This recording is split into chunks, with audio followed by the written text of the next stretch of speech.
Greetings. Today, the moon enters Cancer. Cancer is a cardinal water sign. And with that water energy and Cancer bringing the energy of caring, nurturing, feelings, and needs traditionally associated with mothering, but of course not limited to literal mothers. I'm Marina Orms here with your Astro vibe for Tuesday, April 21st. So, as the moon enters Cancer, which it does just around 10 a.m. Pacific time, we shift into from Gemini, where we have been in the energy of words and communication and needing to kind of verbally process all of what is surfacing, what is emerging, with a lot of Aries energy, things moving quickly, things coming to the surface, things flying out of our mouths with Mercury conjunct Mars in Aries. Maybe some action, some reaction happening. So as the moon enters Cancer, it really moves in from that verbal space of communicating and processing through talking and dialogue and conversation to our feelings. And Cancer really brings it into the truth of how it feels and what is moving inside of us on an emotional level. We're processing the energy, not just verbally, but the energy of what is moving inside of us. So we do that through feelings.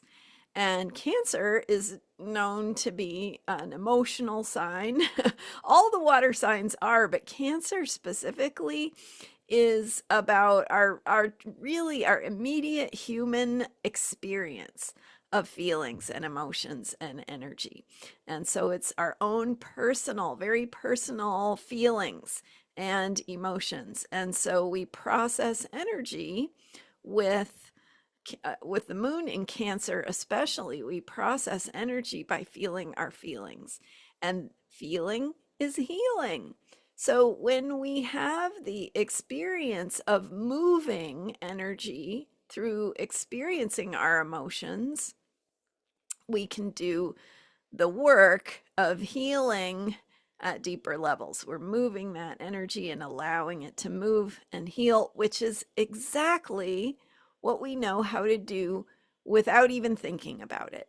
And I love to use the example of a child, a small child falling down, maybe scraping their knee, right? And the feelings, right? The insult, the injury, the owie, right? And so what is our instinct when something has happened that interrupted this child's even sense of how things are? All of a sudden now something is upsetting. Our instinct is to enfold the child, to pick up the child, to hold the child, to provide safety.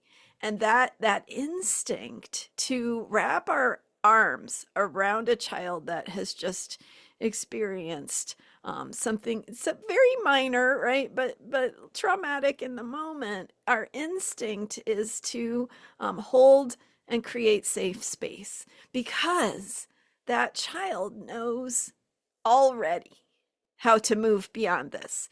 And the wailing, the crying, I fell down, all of that is the child's way of moving that energy. And when we create a safe space for the child to move that energy, however long it takes, right? Depends on how bad the owie is. Then the child is ready to go play, right? Forgot all about it. That never even happened. I'm all better now, right? It's this idea that we're respecting the process, and the child already knows how to do that processing and to let the energy move, and then they're done.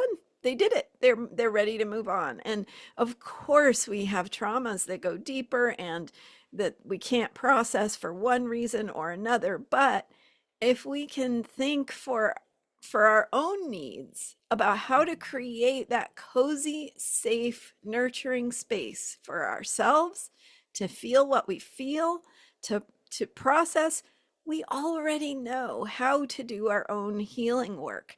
And sometimes we need help, and that's all good too. But I'm just saying that this could be a good time to get cozy. And that's why we talk about coziness and safety with Cancer, is because it supports us to do the healing work that we already know how to do. And it doesn't mean some stuff is big, and so it doesn't mean you'll necessarily bounce back in 10 minutes, but it does mean that creating that safe space for yourself is a really, really important place to start. And what does it look like to have safety for yourself, to create spaces and circles and groups or friendships that create that safety for you? So ask yourself, is this friendship, is this relationship a safe space for me? And if not, this is a good time to have a boundary, maybe just a temporary boundary, or maybe a longer term one. But the point is that you need to honor your own emotional process and your own emotional needs, because feeling is healing. And as the moon moves through Cancer, it will square Neptune. And that square to Neptune in Aries reminds us that there is a bigger picture, that there is that oneness and that interconnectedness, that when you do your healing work, you are also doing it for the bigger, the greater whole and the greater good. And so you're contributing to that healing in the collective. And so your own feelings, your own processing of those feelings, and honoring of your needs is part of what brings healing to the collective. So, and we're not in a Cancer moon all the time, but we have this beautiful Cancer moon opportunity to work through what we are feeling and what we need to help us heal. So those are my thoughts for today. And then tonight, as we get close to midnight, the moon approaches a square with Saturn, Mars, and Mercury, they're just in a few degrees past Neptune. So it'll take a few more hours for the moon to reach the square to those planets that have been activated. So again, more processing, more feelings, and potentially the anger really coming up and needing to be processed. So again, just really supporting yourself by having safe space and getting your needs met in whatever way is best for you. That is, and then tomorrow the moon continues in Cancer. We now have the sun in Taurus. So yes, and sun went into Taurus on Sunday. So when I was talking yesterday about Venus in Taurus, we have this feminine energy also, this energy of the earth and the results and what we want to create and how we ground ourselves and how we take care of our bodies. So that is in the background here as Uranus, moving through that final degree of Taurus, is shaking things up and reminding us that we need to create a new normal. We need to think about how we take care of ourselves in new ways going forward that are going to meet the demands of our times. We need stability that meets us where we are with the truths that are surfacing. And so we're going to have to collectively work on, what does that look like? How do we create it? How do we align with that? And that's a question. So we get to work on that together. We have time. This is a long process, so keep moving forward and asking yourself what you need and what is true and right for you as we move through this energy, and how you can best contribute to the results you want to see in the world. Thanks so much for being here. I am Marina Orms, and I have a member site at transformationalastrology.com where you can sign up for a free account.